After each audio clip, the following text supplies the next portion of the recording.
Hi, this is Jason from Horrific Nightmares. You might be wondering why the different backdrop.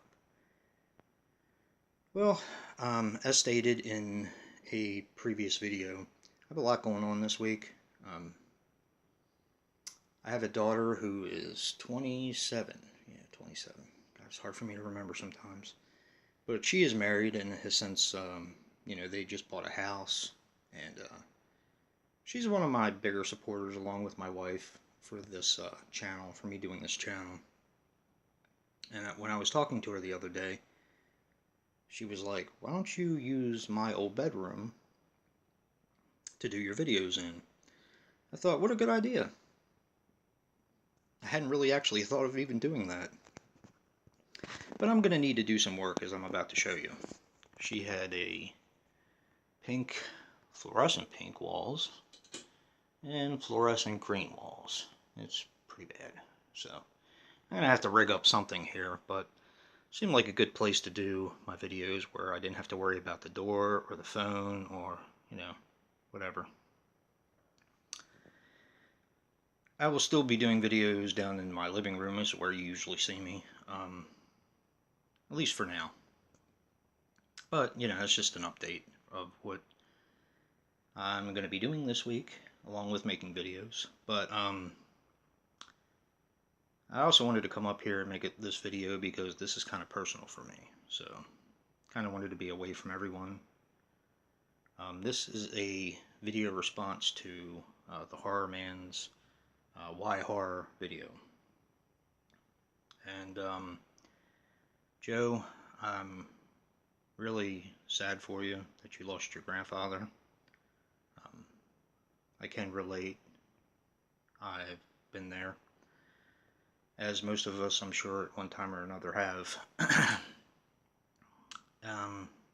It's never easy, but just know that this community has been extremely supportive of me, and I know that you have a lot of supporters out there as well, along with myself. So, you ever need to rap or let out aggression or whatever, I mean, I'm always here. So, just know that. And I know most of us feel the same way. But, not to be too morbid or sad, let's get on with why horror. I was watching Zombie Bob 1976, which, by the way, is a really good channel. You should definitely subscribe to him if you're watching this. He has a lot of really good content. And I was amazed at the similarities of our horror history. Our very early horror history, I might add. So, my horror history actually began when I was about 4. I was born in 71, and the first movie my father took me to see was Godzilla vs. Megalon, which unfortunately I do not have. You probably hear you'll hear a lot of that on my channel. My dad and I went to movies a lot when I was a kid. It was kind of our thing to do. But it wasn't until I was about 9 or 10 that my actual horror life started, I guess. Okay, let's get started here. When I was about 9 or 10, I went to a sleepover over a friend's house, and parents said we could go to the video store and pick anything we wanted. I don't exactly remember who talked who into what, but we ended up with Happy Birthday to Me based off of this cover alone. And that was one of the things I used to do when I was younger. Of course, my father and I frequented the video stores. We had the RCA video disc player, we had a Betamax, we had VHS. Movies have been a very big part of my life. I would always go to the horror section and look at all the interesting covers and the brutality, and let my imagination run away with me of what the movie was about. But like I said, it wasn't until I was about 9 or 10 that I first, sorry about the shaky cam, guys, that I first saw Happy Birthday to Me. It was 3 of us, and I don't really know that the other 2 people could have really cared less about it. They said they liked it, I don't know, but that's kind of when I was bitten. Now, a little while later, the same friend had a birthday party. It was a pool party and a sleepover. And there's a bunch of us over there. I'm getting my stuff ready here. And they rented my second horror movie that I saw, which was Friday the 13th, Part 2, which is my favorite 80s slasher film. If you've seen my video, you know that. And basically from there, I kind of rented movies like The Omen and trying to think of other movies, like Halloween, and more mainstream movies. Movies that weren't quite as old back then as they are now. But then, my love of slasher films kind of led me, it was a gateway drug, I guess, for lack of a better word, and it led me into other areas, and I wanted to check out some of the classics of horror. I rented The Night of the Living Dead, and kind of proceeded from there with Dawn of the Dead. And then eventually in '85, when Day of the Dead came out, I rented that too. But I started with the Universal Monsters. Trying to basically beef up my knowledge on horror. So that's kind of where I went from there. I guess I was probably about 13 or 14 when I started getting involved in the older aspect of horror. Then came graduation. Not graduation day, but my actual high school graduation. I was playing in a band at the time, and the band broke up, and I was making some pretty poor life choices at the time. And I guess I decided I needed a change from everything that I was doing. So I basically started staying home, not going out, and drying out, I guess as the case was, because I drank a lot back then. And what I would do is, my friend worked at a video store, and I basically went in there every night and rented 2 films. Stopped at 7-Eleven, got a thing of Pringles barbecue and a Dr. Pepper, and that was my night, every night, except for like maybe on the weekends. Occasionally I'd have something else to do with the family or something. But that's how I changed my life around. Stopped doing some of the stupid things that I was doing at the time. And that was basically that period of time in my life. Horror was still a very important part of my life.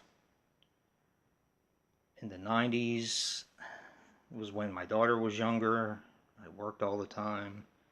I didn't have a lot of time for it. I still tried to see movies like Scream and I Know What You Did Last Summer and stuff like that.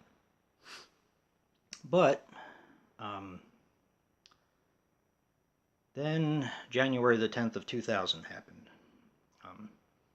I was 28 at the time, and I was diagnosed with leukemia. And because I was young, I went to Hopkins, and they kind of found that it was better to experiment on me, I guess. I was basically used as a guinea pig, so for a lot of clinical trials and stuff like that. And the first one that I was on was a nice little drug called interferon, which, no more horror for me. I remember watching, it caused a chemical imbalance in my brain. And basically, if my wife wasn't home, I probably would have killed myself because of the chemical imbalance. So, not to get too morbid once again, but I would see movies like Enter the Ninja, and I remember this one film, Romeo is Bleeding, with Gary Oldman, who's one of my favorite actors. And I became incredibly frightened. Or I'd watch the Masters tournament, the Golf Masters tournament, and just break out and spontaneously just cry for no reason. Rough time. So basically, horror was off the table for me. But then, when I started feeling better, in 2001, we started having movies like Jason X, which I went to the movies to see by myself, along with Halloween Resurrection and Halloween The Curse of Michael Myers. You know, movies like that, I would go to the movies and see by myself, although I think Michael Myers was in the 90s. I do believe. But anyway. But then, things got bad again. No more horror for me. In 2002, I was diagnosed with leukemia in blast phase. And basically what that means is, oh crap, yeah, you know, you're going to die, more or less, unless you get a bone marrow transplant. So, to make a long story short, I moved to Seattle with my daughter, who was, I think, 10 at the time, and my wife, and I had a bone marrow transplant. Now, I was in the hospital for 3 months, I believe, maybe 4 months. It was 100 and some days. I can't exactly remember a lot of it, but I had, let's see, it was through Christmas. It was right after Thanksgiving. It was through Christmas, through New Year's Eve, through New Year's Day, which was when horror started back for me. And I started watching the Twilight Zone and seeing stuff from this man, Dario Argento, that was on television. I don't know why it was on television, but it was. They had a a channel there called IFC, which we have here now. And they would play like Night of the Living Dead and stuff like that. So I was able to watch, you know, some horror while I was in the hospital.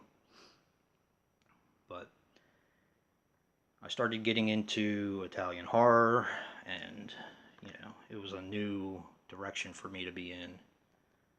But eventually I got out of the hospital. They said, go home, be with your friends and family. You have days to weeks, probably not months. So I went home to get my affairs in order. They changed my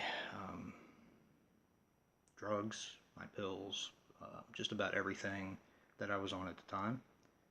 And miraculously, I got better.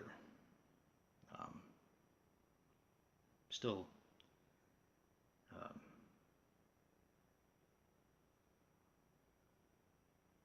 amazes me to this day that I'm still here.